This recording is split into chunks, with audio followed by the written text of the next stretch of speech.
have as a growing herb in your garden. Basil is easy to grow, it's easy to use in a variety of different recipes, whether you're making pizza or your favorite marinara sauce. Basil, it's a must-have.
y'all, today we're going to make chili with a pumpkin twist.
Forming meatballs from beef, pork, lamb, or turkey can be a tricky and sticky affair. Because bits of meat stick to your hands, this can make shaping quite frustrating.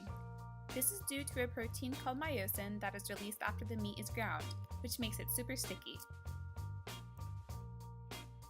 If you try this simple trick, this will make the process of making meatballs easier. Rub your hands with olive oil so they are lightly coated. The olive oil is slippery and keeps the meat from sticking to your skin. Keep in mind that this trick also works when handling hot peppers to keep them from burning your skin.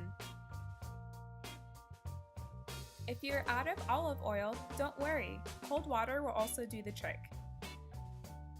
For more tips and tricks, continue to check out the Dinner Tonight website.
goodness, I wish we had smell-o-vision. There is nothing like having fresh herbs in your garden. Rosemary is one of the greatest ones.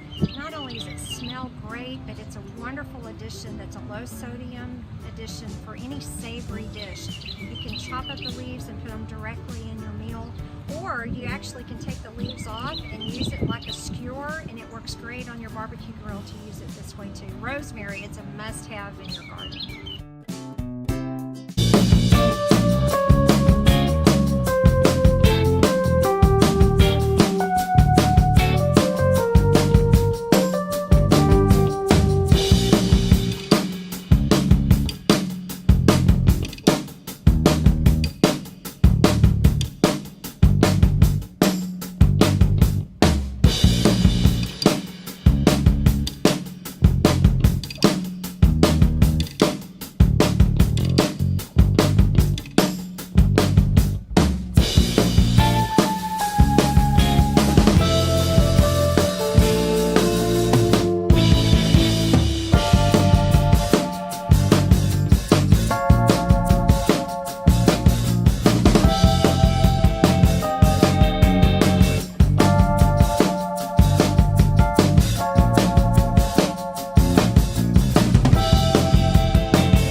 Lots of people enjoy having onions in their garden. You can start onions from onion sets like this, and they're very small, like a transplant. You put them out out, and as they grow, you can see that they get much bigger. They can really be harvested at any stage. The great thing about onions is they're good fresh, used in salads. You can also cook with them and enjoy them in a variety of different dishes in your home. Onions add great flavor and a lot of zest to your recipes.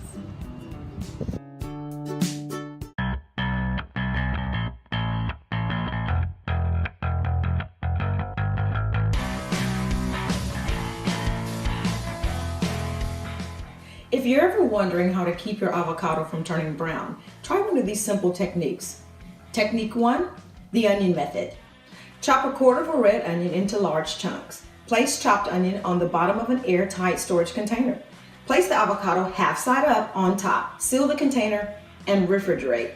Technique 2, the olive oil method. Brush avocado with olive oil. The oil prevents oxidation of the flesh. After coating the avocado with oil, seal the avocado in an airtight container and be sure to refrigerate. Technique 3, lemon juice method. Brush the flesh of the avocado with lemon juice. The citric acid will slow the browning process. Store the avocado in an airtight container and refrigerate. There are a couple of key points to keep in mind. Because of the enzyme polyphenol oxidase, avocados turn brown when exposed to air. If you want to preserve your avocado for only a few days, any of these techniques will work. Most importantly, if you're not going to use the whole avocado, keep the pit in the avocado half that you're not using. This will help to preserve the flesh in contact with the pit. For more tips and tricks, please keep your eyes peeled to the Dinner Tonight website.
Cutting an avocado is quite simple. You want to start with a sharp knife. Place the knife in the center of the avocado lengthwise on the avocado. Once you have sliced into the avocado, the trick is not removing the knife after the incision. Rotate the knife around the avocado and split.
about one of my favorite vegetables, cabbage.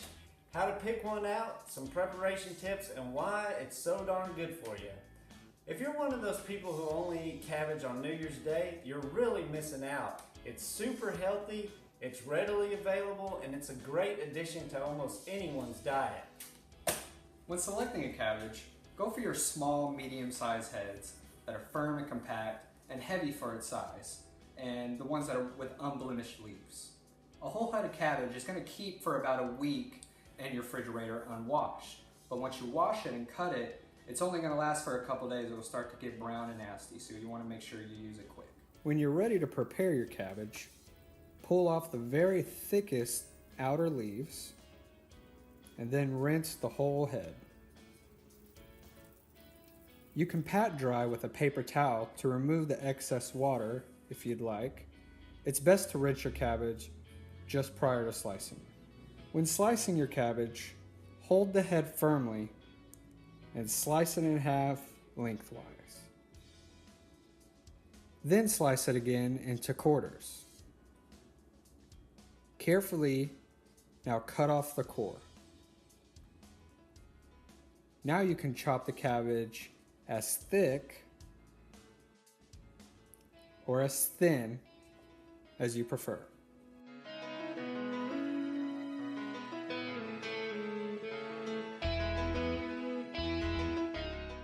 Now the slicing you just saw amps up the flavor, but it starts to decrease the vitamin content once you do so. So to get the most nutritional benefit, just slice it right before you're going to start cooking for preparation. Now there's many ways to make cabbage. You can eat it raw, like in coleslaw, can be made into sauerkraut, steamed, stir-fried, or even made into cabbage rolls. It can even be added to soups and casseroles. And Texans love barbecue, so naturally we found a way to grill it and smoke it, and it's quite delicious. Overcooking the cabbage results in a pungent odor and a strong flavor that can give it that bad reputation. It's best to cook the cabbage just until it's crisp and tender, meaning it's cooked all the way through, but it still has a crunch to it. We don't want to cook it down to mush and stink up the whole house. So remember, when in doubt, it's better to undercook rather than overcook your cabbage.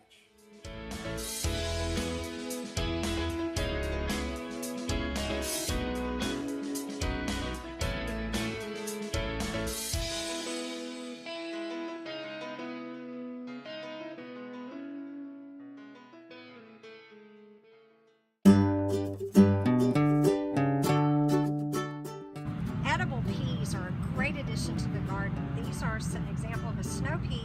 The thing about peas is they require some trellising. So you can see in this garden area, we actually have trellising so the peas can climb.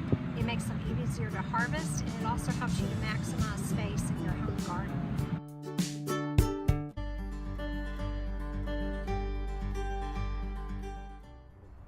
Now, bok choy is rich in many nutrients.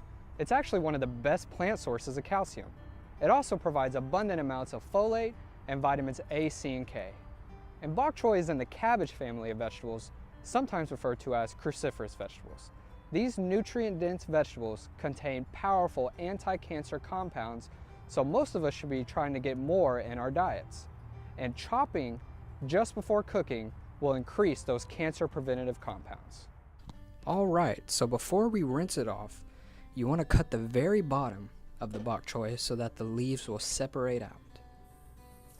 Now take each of your leaves and rinse it under the cool water and then pat it dry. Now we can cut it several different ways, depending on how you want to cook it. When used in a stir fry, cut the stems away from the leaves and chop the stems and leaves into small bite-sized pieces.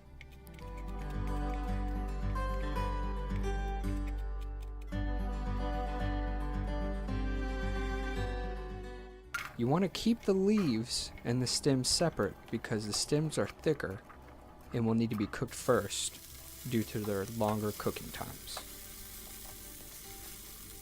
There are many ways to prepare bok choy. It's most commonly stir-fried, but it can also be a great addition to hearty Texas soups, wilted over noodles, marinated and roasted, or simply just sliced in a salad. Its crunchy white stems and delicate leaves create a nice balance of texture to any dish. If you haven't already, we hope you can make this versatile, delicious vegetable a new staple to add in your list of favorite greens. For more tips and plenty of quick, healthy recipes, visit dinnertonight.tamu.edu or contact your local Texas A&M AgriLife Extension office.